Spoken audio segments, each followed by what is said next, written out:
Добър ден! Добър ден! Честит празник на всички празнуващи именици днес! Пожелавам ви много здраве, щастие, любов и светлина.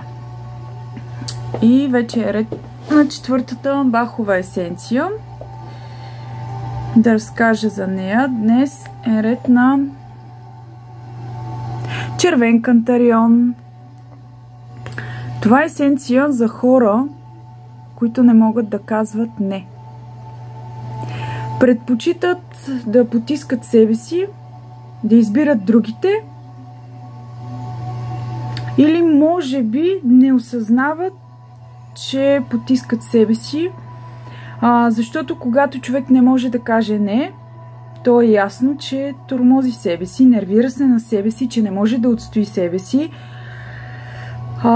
Тези хора могат много лесно да попаднат в манипулации на хора, които са по-лидери, по-водещи. Подлежат на манипулации, да. Може да са възпитани в червен кантарион. Какво значи възпитани? Ами мама, тате, рода, там обществото или в училище учителката да ти е казала или внедрила, че не е правилно да отказваш. Просто е срамота. Не е учтиво. Как ще отказваш, как ще казваш не? Особено на по-възрастните. И пак, да не бъркаме неуважението с отстояването на себе си.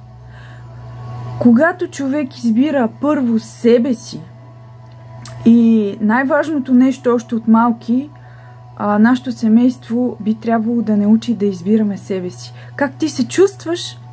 Какво ти отвътре чувстваш в тази ситуация? Ти имаш право да кажеш не. Ами, все едно сега ще ми извънне някоя приятелка и ще каже: айде ходиме на обяд. Ама на мен не ми се ходи. Не искам, имам си мои неща, имам си... Обаче аз тук ми застава и не мога да кажа не. Да, трудно е, отработва се.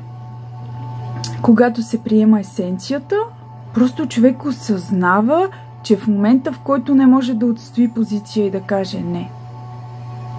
Не защото не си ми приятен и не искам. Просто сега аз усещам, че не искам. И в това няма нищо лошо. Разбира се, това пак е път. Всеки път, когато не можем да кажем не, ние нараняваме себе си. По този начин трупаме в себе си тъмни облачета, блокираме се на ниво енергия, разбира се. И така създаваме неблагоприятни условия. И точно по този начин се трупат и болестите, и може и главата да те заболи, да не влизам в тези подробности, това вече е по-дълбока тема, но цветята действат така. Просто да се научиш да казваш не, да зачиташ себе си, да го осъзнаеш. Приема на цветята това прави. Това е един от инструментите, да стигнеш до този път. Да кажеш не.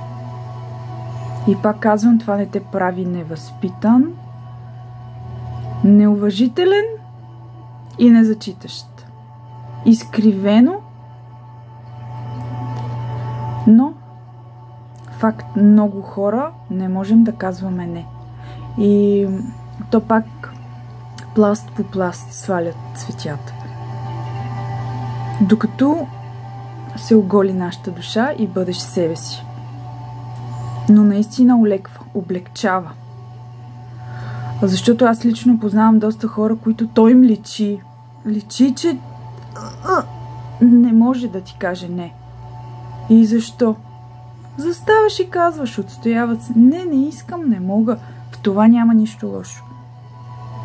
И те така се самонаказват, чувстват се виновни, упрекват се и автоагресира.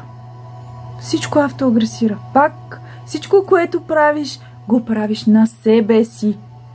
Дали ще благодариш на някой, дали ще обидиш някой, то се връща. То се връща автоматично.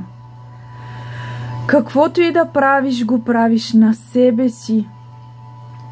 закон. Това е. Та, приятно да ви е, леко да ви е, с енергията днес на червен Кантарион. Прекрасен, благодатен, хубав ден от мен.